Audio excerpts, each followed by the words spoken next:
mutants. Since the discovery of their existence, they have been regarded with fear, suspicion, often hatred. Across the planet, debate rages. Are mutants the next link in the evolutionary chain, or simply a new species of humanity fighting for their share of the world? Either way, it is a historical fact that sharing the world has never been humanity's defining attribute. In a world overflowing with movies, we need a hero. Someone to separate the bad from the good.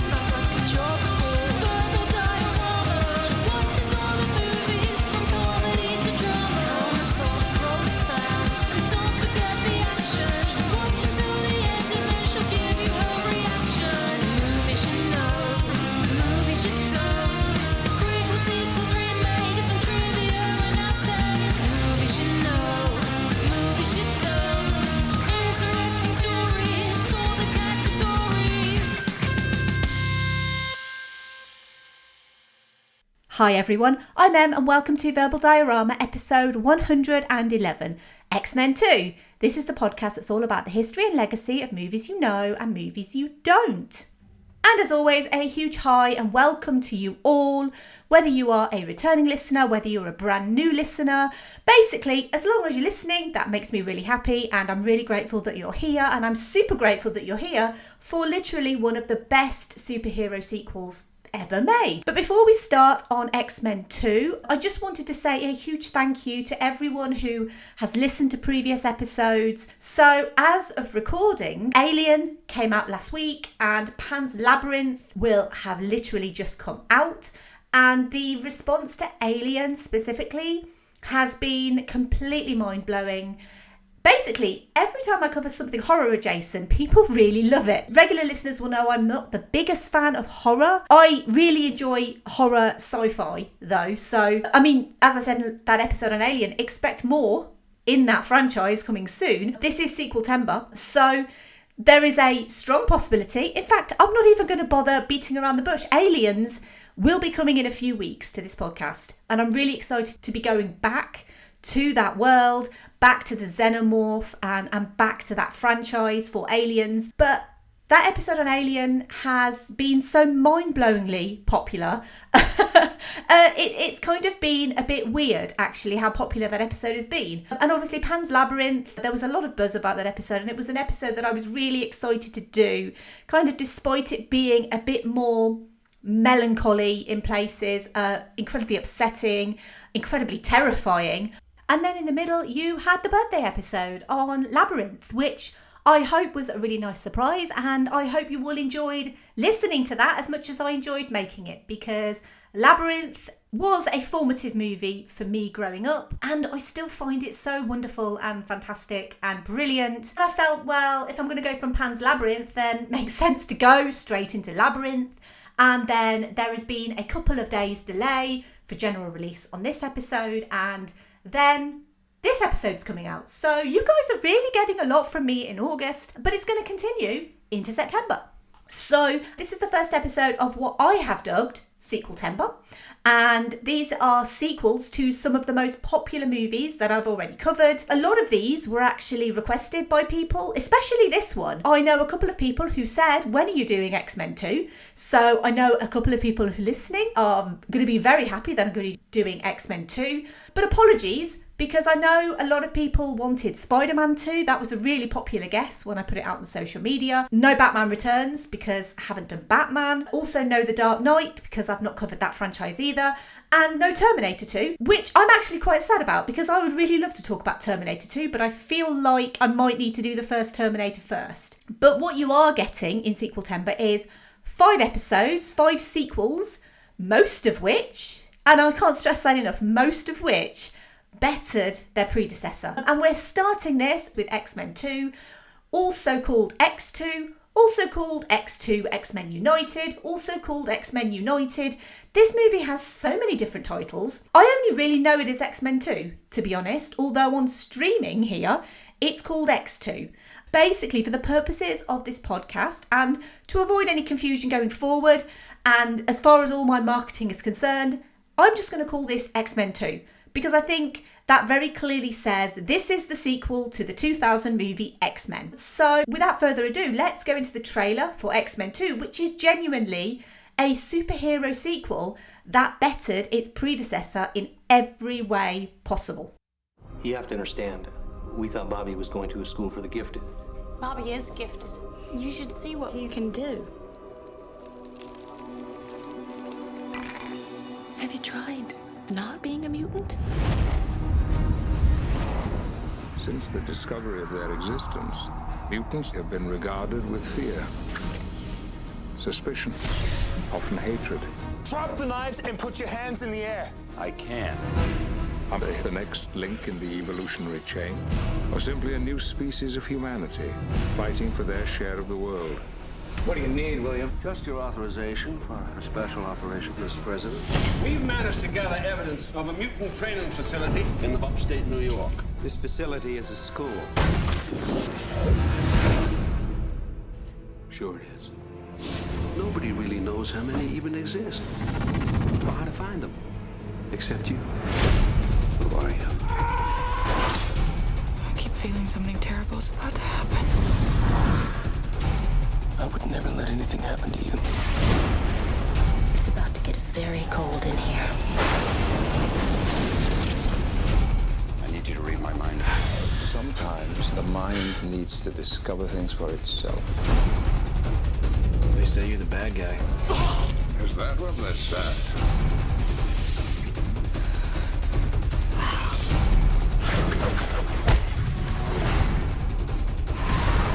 What a talent you have there.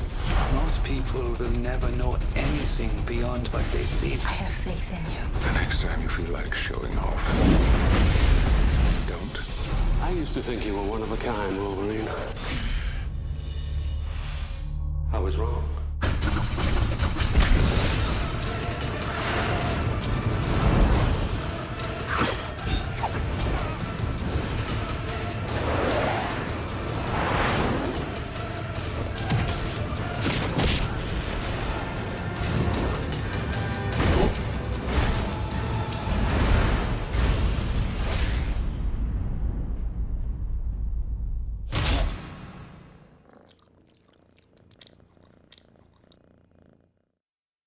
Several months after the X-Men defeated Magneto and imprisoned him in a seemingly impregnable plastic chamber, a mutant by the name of Nightcrawler infiltrates the White House and attempts to assassinate the president, setting off a chain reaction of anti-mutant measures by the government. Meanwhile, Logan is trying to discover his past and visits the dam at Alkali Lake. He returns to Xavier's school for gifted youngsters and agrees to babysit while the X-Men track Nightcrawler and visit Magneto. William Stryker discovers the whereabouts of Professor X's school and Cerebro, and Mystique is planning to break Magneto out of prison. But when Professor X's school is attacked by Stryker's forces, Logan, Rogue, Iceman and a few others are lucky to escape. Those who remain meet in Boston, where they form an uneasy alliance with Magneto to stop Stryker and rescue Professor Xavier. Let's go through the cast of this movie. Obviously, a lot of returning cast members. We have Patrick Stewart as Professor Charles Xavier, Hugh Jackman as Logan, aka Wolverine, Ian McKellen as Eric Lensher, aka Magneto, Halle Berry as Aurora Monroe, aka Storm, Famke Janssen as Jean Grey, James Marsden as Scott Summers, aka Cyclops, Anna Paquin as Rogue, Rebecca Romaine Stamos as Raven Darkholme, aka Mystique, Brian Cox as William Stryker, Alan Cumming as Kurt Wagner, aka Nightcrawler, Bruce Davison as Senator Kelly, Aaron Stanford as John Allardyce, aka Pyro, Sean Ashmore as Bobby Drake, aka Iceman, Kelly Hu as Yuriko Oyama, aka Lady Deathstrike, and Daniel Cudmore as Peter Rasputin, aka Colossus. The screenplay for X-Men 2 was by Michael Dougherty, Dan Harris and David Hayter. The story was by Zach Penn, David Hayter and Bryan Singer. It was based on X-Men by Stan Lee and Jack Kirby, and it was directed by Bryan Singer. So 55 episodes ago, that is episode 56 by the way, I covered the original X-Men movie from 2000. I'm not going to go over the points in that episode. I cover a lot of the backstory of the X-Men as characters, their comic origins, their basis in the civil rights movement, Charles Xavier and Eric Lensher's basis on Martin Luther King and Malcolm X respectively, Marvel's financial woes in the 90s, and a brief history of the movie's origins as the first major comic book movie adaptation. It's also an allegory for LGBTQ rights and arguably responsible for superhero cinema as a whole. Let's not forget that X-Men predated Spider-Man by a whole 2 years. Could you have seen Bob Hoskins as Wolverine? Well, he could have been. And I talk about that in that episode too. I would very much recommend that episode on X-Men before this one, especially if you've not listened to it, because I kind of feel like it sets up the backstory, which also includes the backstory of one Mr. Kevin Feige. He is actually integral to this story as well. And Kevin Feige is a guy who's going to become integral to superhero cinema as a whole. I don't think I need to explain to anyone listening who Kevin Feige is. But before I start on this episode, I want to talk about something that is quite important, and I want to get it out of the way. Because in the episode on X-Men, I talked a little bit about Bryan Singer and certain allegations that have come out towards Bryan Singer in the past.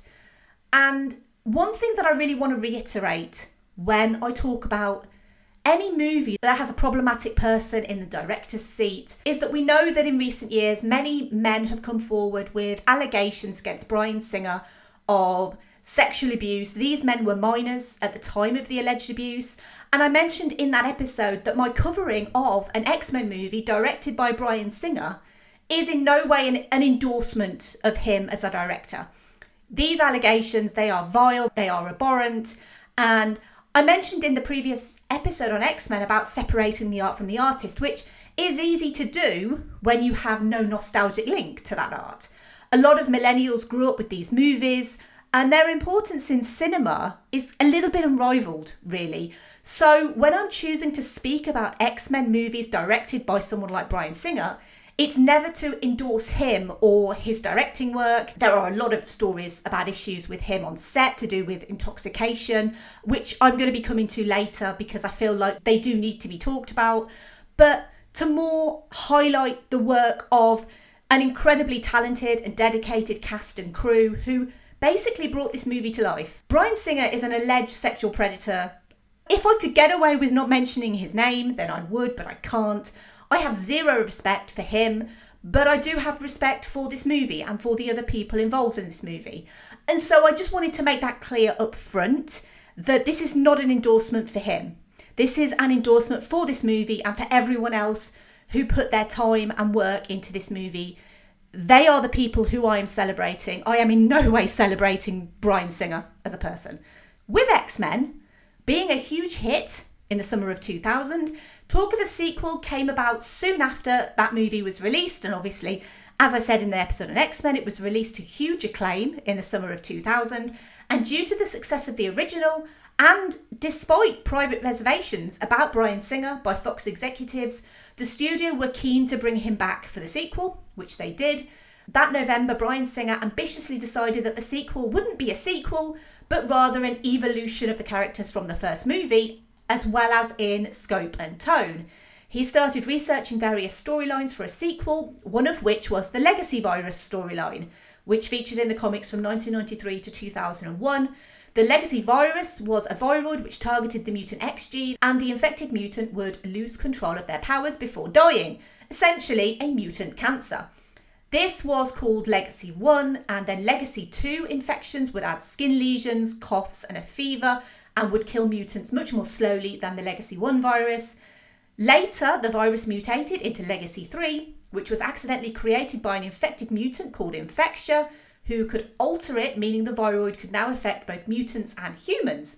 This idea was scrapped after Singer decided he wanted a human villain as opposed to the Legacy Virus's mutant villain. And basically, he wanted this to be the series version of The Empire Strikes Back. With that idea for the Legacy Virus storyline out of the window, the comic book storyline basis for X-Men 2 would ultimately be God Loves, Man Kills, an original graphic novel written by Chris Claremont and illustrated by Brett Anderson, published in 1982. God Loves, Man Kills was written to be a standalone, non-canon X-Men story and would include the introduction of the Reverend William Stryker, a mutant-hating preacher who murdered his wife and son after discovering the newborn baby was a deformed mutant. Stryker believed that mutants were abominations in the eyes of God and would kidnap Charles Xavier, connecting him to a replica of Cerebro to perform mutant genocide. The X-Men would team up with their arch-rival Magneto to help find and save Xavier. That all sounds really, really familiar. X-Men as a concept has always been primarily about the fear of the unknown, prejudice and tolerance, about being an outsider and not being understood, that fear of being different and not knowing what to do about it, and having the ability to find others who are also different and form a bond with those people. And one of the newest themes of X-Men 2 would be unity, joining forces with an unlikely ally to combat a new menace. Producer Avi Arad announced the movie would be released in November 2002, and David Hayter and Zach Penn were hired separately to write scripts, but they would actually combine their scripts to make one screenplay, with Singer and Hayter working on another script, which was finished in October 2001. In February 2002, Michael Dougherty and Dan Harris were hired to rewrite the Hayter-Penn script, which included new characters Angel and Beast. Only Beast would remain in the final movie, but as a cameo on TV as Dr. Hank McCoy. Angel would have been one of Stryker's experiments and would have eventually become the character Archangel. Angel and Beast were removed because it was felt there were too many characters in the script. Returning characters would include the core team of X-Men, Xavier, Cyclops, Jean Grey, Storm, plus young members Rogue and Iceman, and Wolverine would return from his search for his past, which would link his story to the reveal of William Stryker. Also returning was Magneto and Mystique. Brand new to the roster of mutants was Nightcrawler, aka Kurt Wagner, canonically the son of Mystique and Azazel. Azazel would be featured in the future movie X-Men First Class. Nightcrawler was chosen to appear because of his fascinating dichotomy between his demonic looks and his religious beliefs, both of which are grounds for ostracisation and prejudice. And let's be clear, Nightcrawler is responsible for one of the greatest comic book opening scenes ever made. I still rate this scene higher than pretty much any other movie. There's not much that beats this opening scene from X-Men 2. Nightcrawler attacking the White House under the control of Stryker. It's set to Dies Irae from Mozart's Requiem. Coincidentally, Alan Cumming shares a birthday with Mozart, and Alan Cumming had no idea who the X-Men were before he met with Bryan Singer to talk about him taking the role of Kurt Wagner. Cumming is a fluent German speaker, and he beat out Neil Patrick Harris for the role and relished the involvement despite having to spend 4 hours every day in makeup to have Nightcrawler's blue skin and tattoos applied, which was an evolution of Gordon Smith's groundbreaking Mystique full body makeup look from the original X-Men. And at least Rebecca Romaine Stamos' time in the makeup chair was reduced, because that woman deserves a medal for walking around set practically naked and looking incredible too, by the way.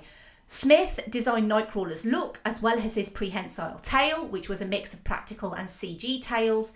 The CG tail created by Michael Fink. I'm going to come back to Michael Fink in a little bit. Alan Cumming still regards Kurt Wagner as one of his best roles, but despite Nightcrawler becoming a fan favourite, Alan Cumming would never return to the role. He would cite Brett Ratner's involvement in the sequel, basically reducing Nightcrawler's screen time to a mere cameo. Feeling it wasn't worth the hassle, Cumming declined to return. The character's decision to leave the X-Men was explained in the video game X-Men The Official Game, where the character, voiced by Cumming, explains he no longer wishes to be part of the X-Men due to the violent nature of their lives and wishes to live peacefully in his native Germany. In 2012, Cumming expressed an interest in returning for X-Men Days of Future Past. However, the character was never included in any versions of that script. The character would return in X-Men Apocalypse, obviously being set in the past, as a teenage version of the character and played by Cody Smith-McPhee. At the end of X-Men, Charles and Eric are playing chess inside Eric's plastic prison, and Magneto poses a disturbing question. What will happen if they pass that stupid law, the Anti-Mutant Registration Act, and they come to your mansion and take your children? To which Xavier replies with steely determination, I pity whoever comes to that mansion looking for trouble. And this would come to pass in X-Men 2 as Stryker's forces attack Xavier's school for gifted youngsters, and while several of the characters escape, Stryker would still capture children as well as tease Wolverine with his past through a real ice wall. That wall is real, it's not CG. It was £3,500 worth of ice, basically. Brian Cox would catch Singer's attention with his role as Hannibal Lecter in Manhunter and would represent the real-world human threat to mutants as a racist, oppressive, intolerant person with military and science contacts, as well as huge wealth behind him. Stryker would also attempt to control his own mutant son Jason by using his control powers to create a serum to control the minds and actions of other mutants. While Stryker would condemn the world's mutants to death, he would also use them for his own gain, including Kelly Hu's Lady Deathstrike. Deathstrike also has adamantium claws and healing powers, presumably sourced from Stryker's experiments on Wolverine. Filming would start in June 2002 in Vancouver, as opposed to the first movie, which was shot in Toronto. Over 64 sets in 38 different locations were used, and the production fully utilised the huge sets needed for a movie where everything was bigger, including a budget $50 million more than the previous movie. They used sound stages at Vancouver Film Studios and Mammoth Studios, a former Sears department store, where the production built the single largest soundstage in North America. Production designer Guy Hendricks Dias oversaw construction of 20 huge sets, including the Xavier Mansion, Cerebro, which would actually be repurposed and distressed to become Stryker's copy of Cerebro, and conceptualised and built the Danger Room. And the Danger Room is a very well-known setting for anyone who's ever read an X-Men comic or seen the animated series, which is basically how I discovered X-Men, was from the animated series. Everyone knows what the Danger Room is. And the fact that the Danger Room was built for a scene that was ultimately never shot really makes me sad. Obviously, we do get the Danger Room in the next movie. The Sentinels would also make an early appearance in the script. Concept artist Ricardo Delgado would design these huge robots, but due to the reported additional cost of $8 million to bring the Sentinels to screen, they were scrapped. The Sentinels would again cameo in The Last Stand, which is the next movie in the franchise, as well as feature in Days of Future Past.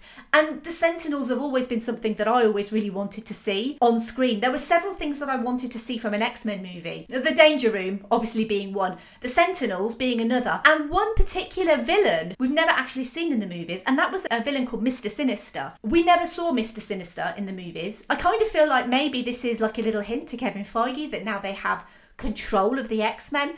Maybe bring in Mr. Sinister, because I think he'd be a really cool villain. I know he's been teased in certain post-credit scenes and stuff like that, but I think having someone like Mr. Sinister would be really great for an X-Men movie. But yeah, I always wanted to see Sentinels. So another reason why I adore Days of Future Past is we finally get to see classic Sentinels, and we also get to see really weird futuristic Sentinels as well. But anyway, I digress. When it came to filming on location, especially for the final scene at Alkali Lake, there was actually insufficient snow in the Peter Lougheed Provincial Park in Kananaskis, Alberta, so that meant that fake snow actually had to be applied to the area for that third act escape. Dias would also create an abandoned Gothic-style church, a science museum that was filmed at Vancouver's Plaza of Nations, a classical Victorian mansion, and the concrete bunker base of Stryker's at Alkali Lake. Stryker's base occupied half of the 113,000 square foot stage at Mammoth Studios. Mammoth Studios is a pretty apt name as well, considering if you think of something being mammoth, quite big. The stage came complete with a 3-story tall water spillway. 60 miles of electrical cabling meant that director of photography Newton Thomas Siegel could light any point of the set at a moment's notice. The augmentation room, where Wolverine's adamantium skeleton was grafted onto his body years before, was meant to look mouldy and mildewy, as if it hadn't been used in a while. And one of the most fascinating things that I actually found out about this movie, looking into it, was the fact that Magneto's plastic prison was completely made out of plastic, even down to the surveillance cameras. And this is according to Guy Hendricks Dias, who actually designed the plastic prison to be completely made of plastic. He also recreated the Oval Office, which is actually oversized for the filming, including an exact replica of the carpeting by then current First Lady Laura Bush, and an exact replica of the president's desk. It was made of clay. It took 2 months to build. Chandeliers were also handmade, and paintings of former presidents and first ladies were all prints, but they were textured to look like the original oil paintings in the White House. Additionally, Dias took special pride and delight in placing hidden X's throughout the sets. It makes you actually want to go back and rewatch the movie and find all of these hidden X's, a little bit like Where's Wally? And for American listeners, that is Where's Waldo. We call it Where's Wally, just to make that completely clear. But yeah, let's play Where's Wally with X-Men 2 and find all those X's. I rewatched this movie a couple of days ago and I didn't see very many, but I wasn't really looking out for them. But yeah, apparently there are a lot of hidden X's, even in things like curtains. So if you do rewatch X-Men 2, let me know how many hidden X's that you find. So the size, scale and scope of X-Men 2 was bigger in every regard. Characters, designs, sets, special effects. Even Halle Berry's role had been increased due to her Oscar win for Monsters Ball the previous year. Michael Fink was the visual effects supervisor and his workload increased from the first movie substantially. There were more visual effects, especially the third act where almost every cut included a visual effect of some sort.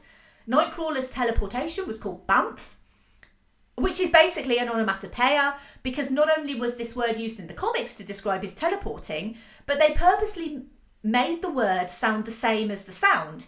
So the idea was for Nightcrawler to look like he was dematerialising in 3 dimensions and then rematerialising with the BAMF. I'm not very good at making sound effects, but just pretend Nightcrawler is there and then bamf, he's gone. The Blackbird was redesigned and increased in size from 60 foot to 85 foot. Obviously, this is all virtual. X-Men 2 had 800 visual effects shots compared to X-Men's 520. And those numbers sound really small, especially if we compare it to superhero cinema now.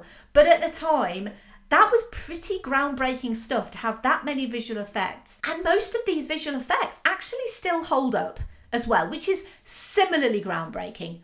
The experience for the cast of shooting X-Men 2 was mostly positive, in that the main cast could easily step back into the roles that they'd played 3 years prior, with complete confidence in what they were doing and in their characters' traits and personalities. Most characters are expanded on in some way. And the X-Men and the Brotherhood, or what's left of the Brotherhood at this stage, are ably led by both Patrick Stewart and Ian McKellen, with material that they still elevate to this day. And the characters only get better and more interesting with the James McAvoy-Michael Fassbender pairing too. I feel like this is a stupid question, but let me know if there's any interest out there for me covering First Class, because genuinely that and Days of Future Past are easily some of the best X-Men movies. And I know First Class also started as an Origins movie for Magneto, which I find very fascinating in itself. So if you are interested in me covering specifically X-Men First Class and X-Men Days of Future Past, then hit me up on social media, let me know. And if there is a lot of interest, then I will look into getting those scheduled in. Obviously, when it comes to newer X-Men movies, I have, back in the day, talked about X-Men Dark Phoenix, which I actually talked about just after it was released. And while there's little things that you can enjoy in that movie, mostly it's not brilliant. And the chances genuinely of me covering X-Men Apocalypse are reasonably slim. However, I'm never going to say never, but however, I love First Class and I love Days of Future Past. So if there is interest out there, then please let me know. I mentioned at the start of this episode about Bryan Singer. I really don't want to talk about this guy again, but here we go. There were serious allegations made against him in recent years. There were also reports on the set of X-Men that he'd taken drugs or that he was intoxicated. Despite those allegations, he returned for the sequel, and reportedly Singer clashed with producer Tom DeSanto after Singer was incapacitated on set under the influence of unknown substances. And this was while he was working on X-Men 2. DeSanto stepped in after Singer insisted a dangerous stunt be performed, despite a lack of stunt coordinator on the set, basically because the scene was supposed to be shot the following day. So the stunt involving Hugh Jackman went wrong, and it left Jackman injured and bleeding. DeSanto ordered the production to be shut down immediately and a full investigation to take place. The studio, however, and I do not understand why these white dudes keep getting a pass, but the studio sided with Singer on it and ordered Tom DeSanto to return to LA, even though Tom DeSanto was doing the right thing for the cast and crew. So basically, the cast, minus Ian McKellen and Rebecca Romaine Stamos, obviously concerned for their colleague Hugh Jackman and for the continued safety of the set under Singer's intoxication, gathered outside Singer's trailer, dressed in full costume, and threatened to quit if Tom DeSanto was removed from the set. Halle Berry famously told Bryan Singer, "You can kiss my black ass," a quote which has been reported, but without the full context of the situation. Tom DeSanto would decline to comment on the incident, and a rep for Bryan Singer would deny it. It kind of makes you wonder what a director needs to do to get fired. Even Olivia Munn came out to speak on her struggles working with Singer on X-Men Apocalypse. And like I say, it just seems to me like if you are a white dude in Hollywood, you can get away with pretty much anything. I like to think that nowadays he wouldn't get away with it, but back in the early 2000s, clearly they thought that he was the goose that was laying the golden eggs at Fox. It really does make you question why they continue to hire him. Just to call back as well to The Empire Strikes Back. As I said, Bryan Singer wanted this to be the franchise's version of Empire. Jean Grey's death and subsequent tease of her resurrection was kept a huge secret on set. It was kept out of the script.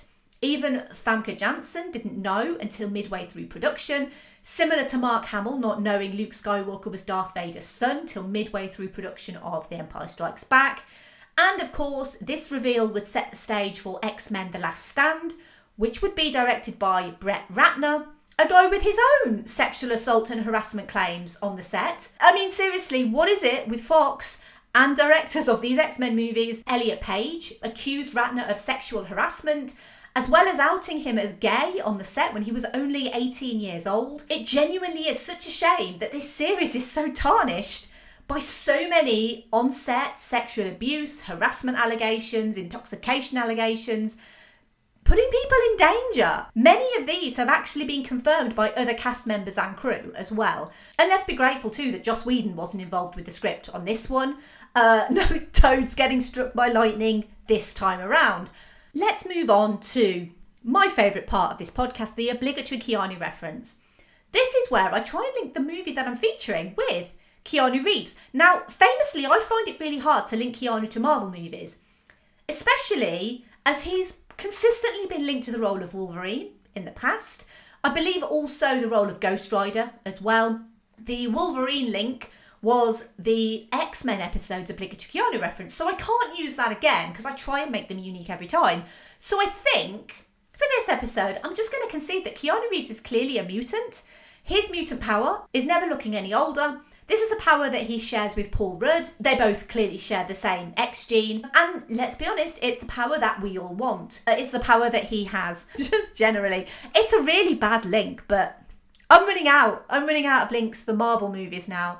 If anyone out there has a decent link between Keanu and a Marvel movie that I've not done, then let me know, because I will use it. And if I use it, I will credit you. Let's talk about the music, because Bryan Singer's regular collaborators, John Ottman, composed the score for X-Men 2. He couldn't actually do the original X-Men score. He was busy with something else at the time, and so he took over the theme of X-Men 2 from John Kamen, who did X-Men.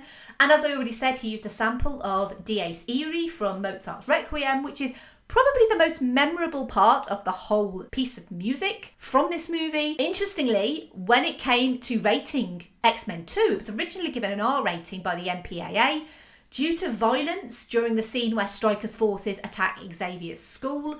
A few seconds had to be cut to ensure a PG-13 rating, and it's one of the very first times that we see Wolverine go full berserker, and it's something that we really don't see in its entirety, in its very graphic, violent entirety, until we get Logan. And at the time, obviously, Blade and its sequels, they were handling an R rating quite nicely, and they were really thriving on that. X-Men obviously couldn't really thrive on an R rating, and it wouldn't either. The series as a whole wouldn't until we would get to Logan, and I am going to be recommending Logan at the end of this episode. X-Men 2 opened on May the 1st here in the UK and on May the 2nd in the US. In the US, it would open at number 1 against fierce competition from the Lizzie McGuire movie. And, I mean, it's a joke, but it's also not, because it really did open against the Lizzie McGuire movie. The Lizzie McGuire movie was in second place. The competition wasn't really that fierce, to be fair. I mean, we're talking literally millions and millions and millions of dollars difference. X-Men 2 would stay at number 1 for its second week, and it would stop The Matrix Reloaded from hitting the number 1 spot. Is it too late to change the obligatory Keanu reference? Because Whoops. But anyway, X-Men 2 would beat The Matrix Reloaded in that week by about $7 million. Considering that was its second week and The Matrix Reloaded's first week, that is quite a significant difference.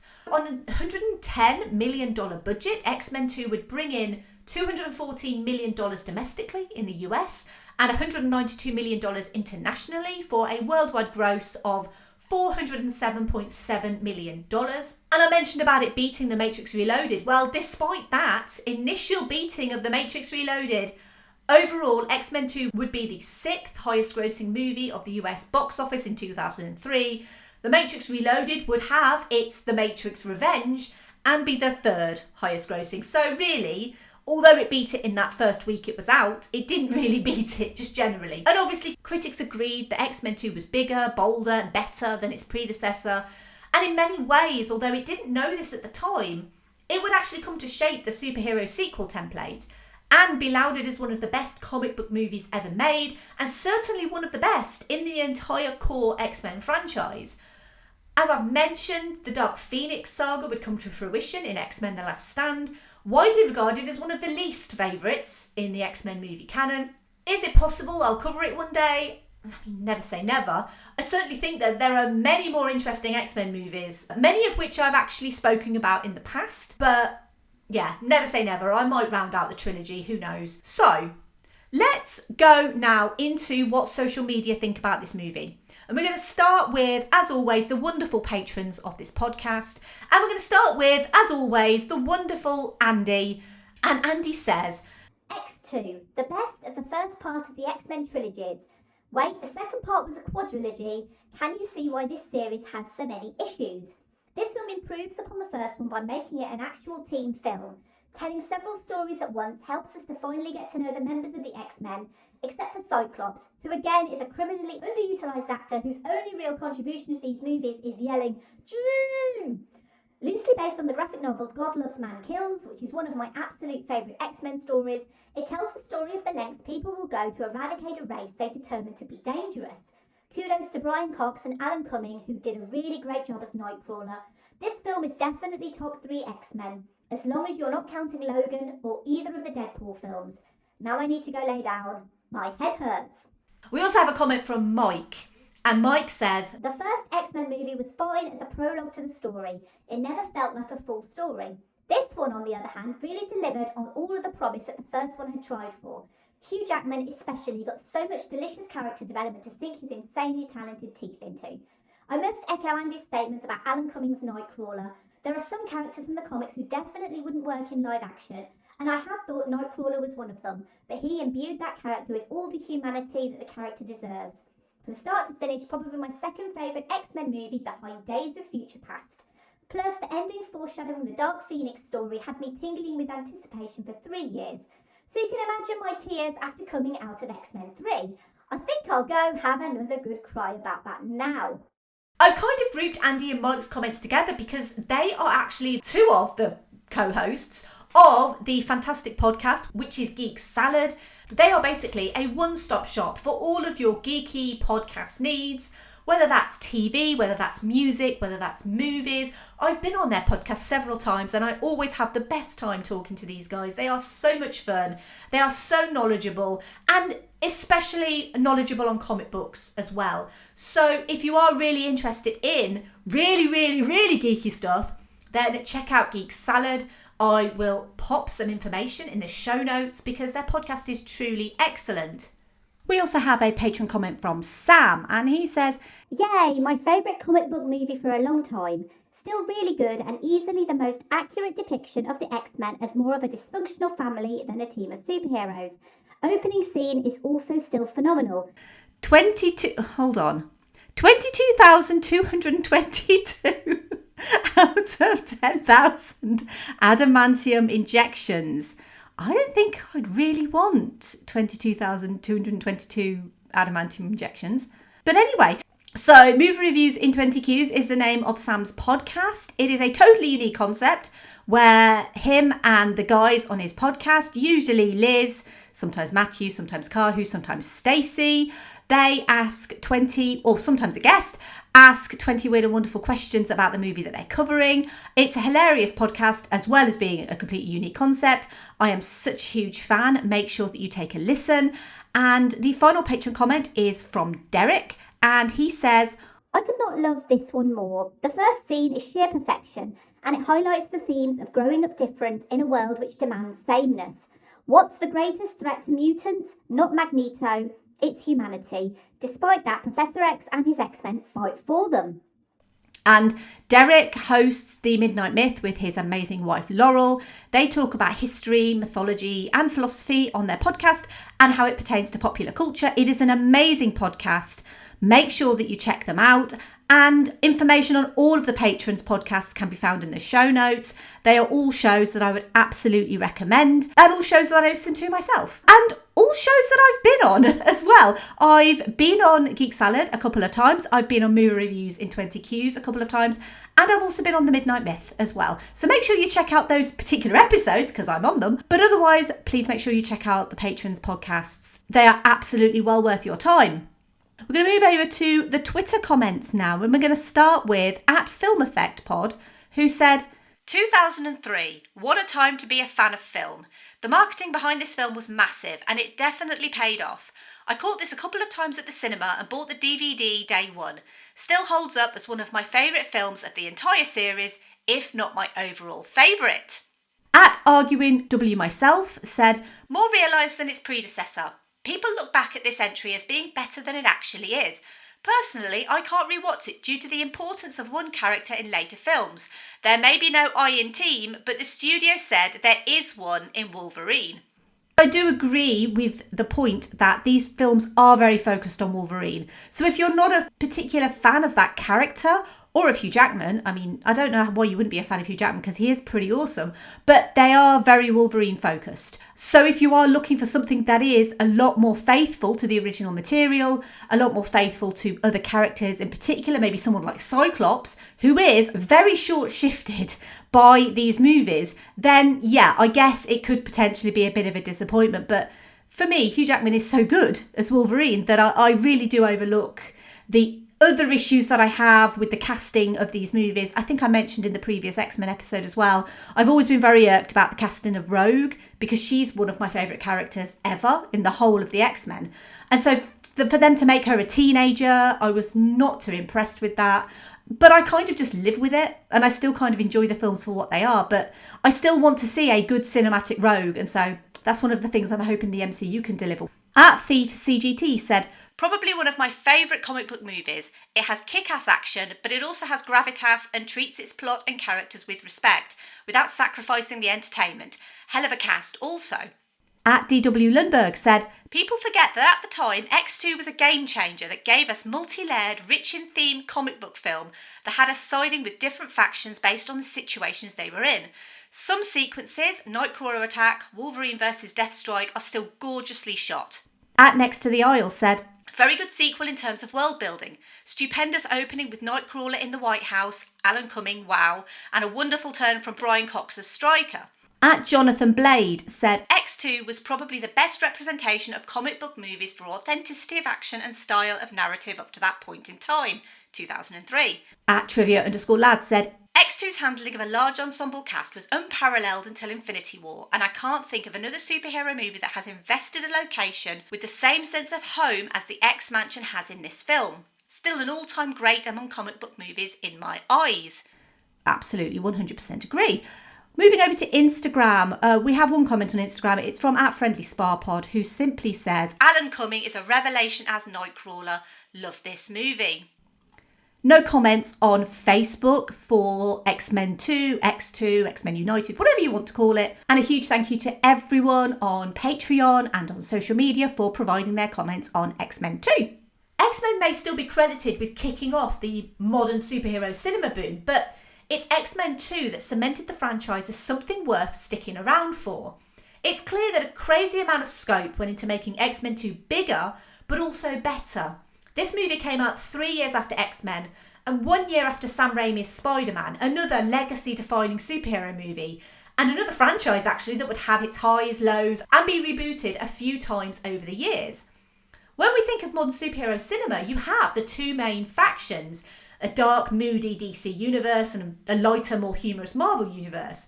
X-Men 2 created the mould for a movie that could be dark and have substantial things to say on civil rights, fear, oppression and intolerance, but can also throw in some humour and balance multiple character arcs, although arguably some characters still feel shortchanged. And why is it always poor James Marsden's Cyclops? He did actually have extra scenes being imprisoned by Stryker, but they were cut for time. Unlike Sam Raimi's Spider-Man, where you have one hero to focus on, with X-Men you had multiple, and X-Men 2 upped the ante even more to have the X-Men unite with their enemy Magneto, himself a complicated, multifaceted villain with shades of grey, as well as a fascinating backstory.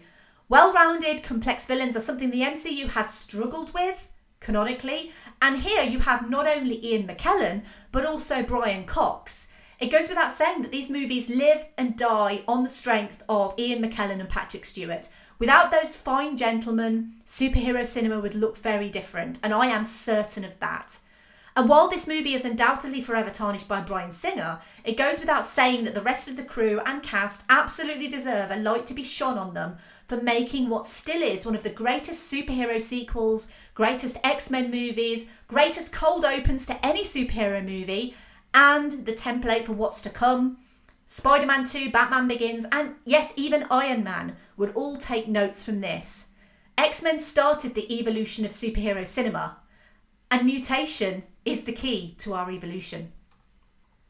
Thank you for listening. As always, I would love to hear your thoughts on X-Men 2. If you did enjoy this episode, you can help Verbal Diorama be noticed and grow by doing something like telling a friend or family member about this podcast. You can go on social media, you can like posts and retweet posts if you wish, or you could leave a rating and review on something like Podchaser or Apple Podcasts. And if you did like this episode on X-Men 2 specifically, you might also like one of the following. So I'm going to be recommending episode 19, Logan. It is one of the earlier episodes of this podcast, so I'll be completely honest, it's probably not as well polished as I hope some of these episodes are, but it is one of my favourite episodes. It's one of my favourite movies. It's one of my favourite movies to talk about. The evolution of Hugh Jackman as this character, as Wolverine, as Logan, whatever you want to call him, culminates in that movie with Patrick Stewart. It is an absolutely phenomenal superhero movie. It's also a Western. It's also about family. It is a very emotional movie. It still makes me tear up just thinking about it.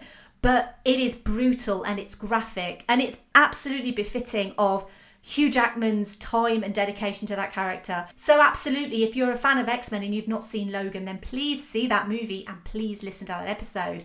Episode 56, which is on the previous movie on X-Men, sets up a lot of the story about how the X-Men actually came to the big screen in the first place, because it is quite a fascinating story. This was a time when superhero cinema really wasn't a thing.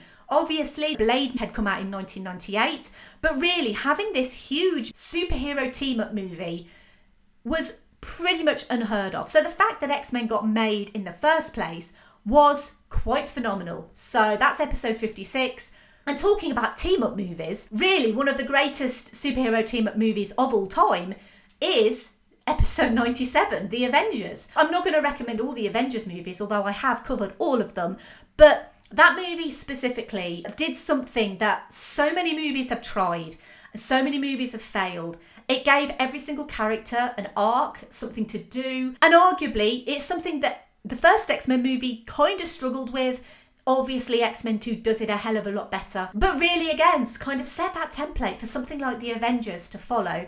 And finally, episode 102, which was quite recent, on Deadpool. Just because it's an X-Men movie and it's super duper fun. I can't wait to see Deadpool in the MCU because I think that it's just going to be absolutely hilarious. He is not going to know what to do in a PG-13 Avengers movie, is he? He's going to get bleeped. He's not going to know what's going on. But I really love Deadpool, and I think Ryan Reynolds is absolutely perfectly cast. And that movie does ask the question, Stewart or McAvoy? And this time I've gone with Stewart. So those are my episode recommendations. Let me know if you think that I've missed anything on social media. As I said, we're in Sequeltember, so the next episode is going to be a sequel to a much-loved previous episode, the Predecessor was episode 50 of this podcast. It was quite a big episode, actually, episode 50. That was quite a big deal for this podcast. And so for episode 112, we are going to Toy Story 2. So we're going to be back with Woody, Buzz and the rest of the gang in Andy's room. But we're also going to be meeting some new toys. We're going to be meeting Jessie, Bullseye and Stinky Pete the Prospector in another sequel that improved on its original, but also that had a lot of issues making it to the big screen. I'm very excited to talk about Toy Story 2. It is one of my favourite movies of all time. So please come back next week for that. You can follow me on Twitter, Facebook, Instagram and Letterboxd at Verbal Diorama. If you wish to support the show on Patreon, it is verbaldiorama.com/Patreon.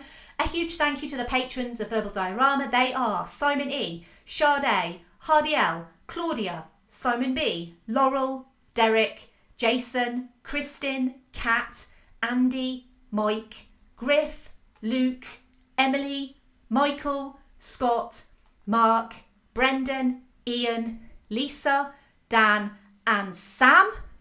Have you ever tried not being a patron? You can check out my merch store is verbaldiorama.com/merch. You can email me verbaldiorama@gmail.com and you can say hi.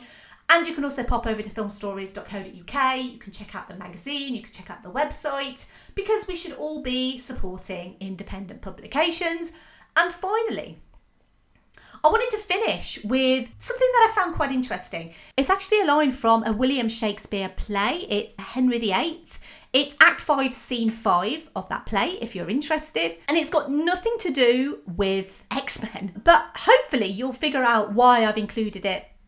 Nor shall this piece sleep with her, but as when the bird of wonder dies, the maiden phoenix, her ashes new create another heir, as great in admiration as herself. So shall she leave her blessedness to one, when heaven shall call her from this cloud of darkness, who from the sacred ashes of her honour shall star-like rise, as great in fame as she was. 'Cause, you know, it's about phoenixes and stuff. Bye. Movies you know.